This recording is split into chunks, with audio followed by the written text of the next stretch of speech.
ಈ ಮದ್ವೆ style ಸಾಂಬಾರ್ನ first byte ಬಾಯಿಗಿಟ್ಟಿದ ತಕ್ಷಣ ನನ್ನ ಮೈಂಡಿಗೆ ಬಂದಿದ್ದೆ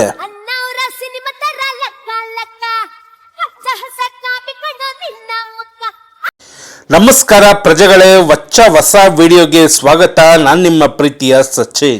ಮೊದಲಿಗೆ ಒಂದು ಕುಕ್ಕರ್ಗೆ ತೊಗರಿಬೇಳೆನ ತೊಳೆದಿಕೊಂಡಿರೋದನ್ನ ಸೇರಿಸ್ಕೊಂತಾ ಇದ್ದೀನಿ. 2 ಈರುಳ್ಳಿ, 2 ಟೊಮೆಟೊನ ಕಟ್ ಮಾಡ್ಕೊಂಡು ಇದಕ್ಕೆ ಸೇರಿಸ್ಕೊಂತಾ ಇದ್ದೀನಿ. 1 ಸ್ಪೂನ್ ಅರಿಶಿನ ಸೇರಿಸ್ಕೊಂತಾ ಇದ್ದೀನಿ. ಇದಕ್ಕೆ ನೀರು ಎಷ್ಟು ಅಗತ್ಯವಿದೆಯೋ ಅಷ್ಟು ನೀರನ್ನ ಸೇರಿಸ್ಕೊಂಡು 1 ಸ್ಪೂನ್ ಆಯಿಲ್ ಅನ್ನ ಇದಕ್ಕೆ ಸೇರಿಸ್ಕೊಂತಾ ಇದ್ದೀನಿ. ಎಲ್ಲ ಹೊಂದ್ಕೊಳ್ಳೋ ರೀತಿಯಲ್ಲಿ ಮಿಕ್ಸ್ ನ ಮಾಡ್ಕೊಂಡು ಲಿಡ್ ನ ಕ್ಲೋಸ್ ಮಾಡ್ಕೊಂತಾ ಇದ್ದೀನಿ.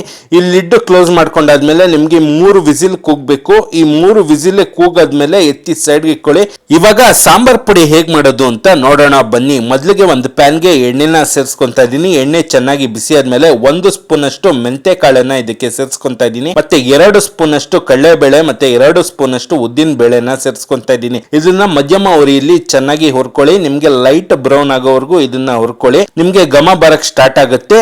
ಆಮೇಲೆ ಇದಕ್ಕೆ 3 ಸ್ಪೂನ್ ಅಷ್ಟು ಜೀರಿಗೆನ ಸೇರಿಸ್ಕೊಂತಾ ಇದ್ದೀನಿ. ಮತ್ತೆ 6 ಸ್ಪೂನ್ ಅಷ್ಟು ಧನಿಯಾನ ಸೇರಿಸ್ಕೊಂತಾ ಇದ್ದೀನಿ. ಮತ್ತೆ 4 ಕಡ್ಡಿಯಷ್ಟು ಕರಿಬೇವನ್ನ ಸೇರಿಸ್ಕೊಂತಾ ಇದ್ದೀನಿ. ಇದನ್ನ ಮಧ್ಯಮ ಉರಿಯಲ್ಲಿ ಚೆನ್ನಾಗಿ ಹುರ್ಕೊಳ್ಳಿ. ನಿಮ್ಗೆ ಘಮ ಬರಕ್ಕೆ ಸ್ಟಾರ್ಟ್ ಆಗುತ್ತೆ. ನೀವು ಮಧ್ಯಮ ಉರಿಯಲ್ಲೇ ಇದನ್ನ ಹುರ್ಕೊಬೇಕು. ಚೆನ್ನಾಗಿ ಹುರ್ಕೊಂಡಾದ್ಮೇಲೆ ಇವಾಗ ನಾನು ಒಂದು 15 ಬ್ಯಾಡಗಿ ಮೆಣಸಿನಕಾಯಿನ ತಗೊಂಡಿದ್ದೀನಿ ಬಣ್ಣಕ್ಕೆ ಅಂತ. 5 ಗುಂಟೂರು ಮೆಣಸಿನಕಾಯಿನ ತಗೊಂಡಿದ್ದೀನಿ ಖಾರಕ್ಕೆ ಅಂತ. ಇದನ್ನ ಮಧ್ಯಮ ಉರಿಯಲ್ಲಿ ಚೆನ್ನಾಗಿ ಹುರ್ಕೊಳ್ಳಿ. ಹುರ್ಕೊಂಡಾದ್ಮೇಲೆ ಸ್ಟವ್ ನ ಆಫ್ ಮಾಡ್ಕೊಂತಾ ಇದ್ದೀನಿ.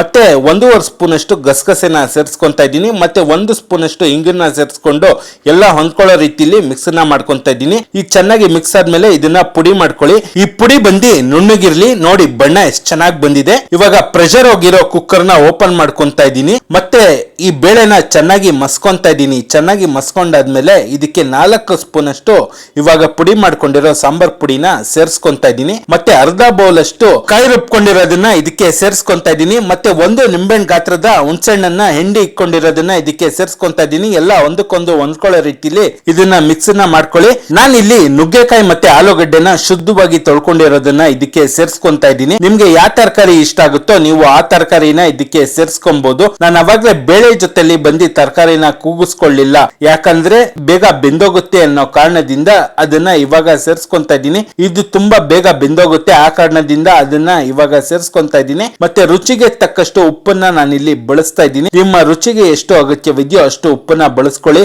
ಇದು ಹೊಂದ್ಕೊಳ್ಳೋ ರೀತಿಯಲ್ಲಿ ಚೆನ್ನಾಗಿ ಇದನ್ನ ಮಿಕ್ಸ್ ನ ಮಾಡ್ಕೊಳ್ಳಿ. ಚೆನ್ನಾಗಿ ಹೊಂದ್ಕೊಂಡಾದ್ಮೇಲೆ ನಿಮ್ಗೆ ನೀರ್ ಅಗತ್ಯ ಇತ್ತು ಅಂತ ಅಂದ್ರೆ ನೀರ್ ಕೂಡ ಸೇರಿಸ್ಕೊಬಹುದು. ಇದು ಚೆನ್ನಾಗಿ ಬೆಂದಾದ್ಮೇಲೆ ಎತ್ತಿ ಸೈಡ್ಗೆ ಇಟ್ಕೊಳ್ಳಿ. ಮೊದಲಿಗೆ ನಾನಿಲ್ಲಿ ಒಂದು ಒಗ್ಗರಣೆ ಬಾಣ್ಲಿಯನ್ನ ಇಟ್ಕೊಂತಾ ಇದ್ದೀನಿ. ಅದಕ್ಕೆ ತುಪ್ಪವನ್ನ ಸೇರಿಸ್ಕೊಂತಾ ಇದ್ದೀನಿ. ತುಪ್ಪ ಸೇರಿಸೋದ್ರಿಂದ ನಿಮ್ಗೆ ರುಚಿ ಮತ್ತೆ ಘಮ ಎರಡು ಚೆನ್ನಾಗಿ ಬರುತ್ತೆ. ನಾನಿಲ್ಲಿ ಅರ್ಧ ಸ್ಪೂನ್ ಅಷ್ಟು ಸಾಸಿವೆನ ಸೇರಿಸ್ಕೊಂತಾ ಇದ್ದೀನಿ. ಸಾಸಿವೆ ಚೆನ್ನಾಗಿ ಸಿಡ್ದಾದ್ಮೇಲೆ ಫೈನ್ ಆಗಿ ಚಾಪ್ ಮಾಡ್ಕೊಂಡಿರೋ ಅಂತ ಬೆಳ್ಳುಳ್ಳಿನ ಇದಕ್ಕೆ ಸೇರಿಸ್ಕೊಂತಾ ಇದ್ದೀನಿ. ಮತ್ತೆ 1 ಕಡ್ಡಿಯಷ್ಟು ಕರ್ಬೇವಿನ ಸೊಪ್ಪನ್ನ ಇದಕ್ಕೆ ಸೇರಿಸ್ಕೊಂತಾ ಇದ್ದೀನಿ. ಮತ್ತೆ 4-5 ಪೀಸ್ ಮಾಡ್ಕೊಂಡಿರೋ ಒಣಮೆಣಸಿನಕಾಯಿನ ಇದಕ್ಕೆ ಸೇರಿಸ್ಕೊಂತಾ ಇದ್ದೀನಿ. ಇದು ಚೆನ್ನಾಗಿ ಫ್ರೈ ಆದ್ಮೇಲೆ ಇದನ್ನ ಸಾಂಬಾರ್ಗೆ ಸೇರಿಸ್ಕೊಂತಾ ಇದ್ದೀನಿ. ಸೇರಿಸ್ಕೊಂಡಾದ್ಮೇಲೆ ನಿಮ್ಗೆ ಮದ್ವೆ ಸ್ಟೈಲ್ ರುಚಿಕರವಾದ ಸಾಂಬಾರ್ ಇವಾಗ ಸಿದ್ಧವಾಗಿದೆ.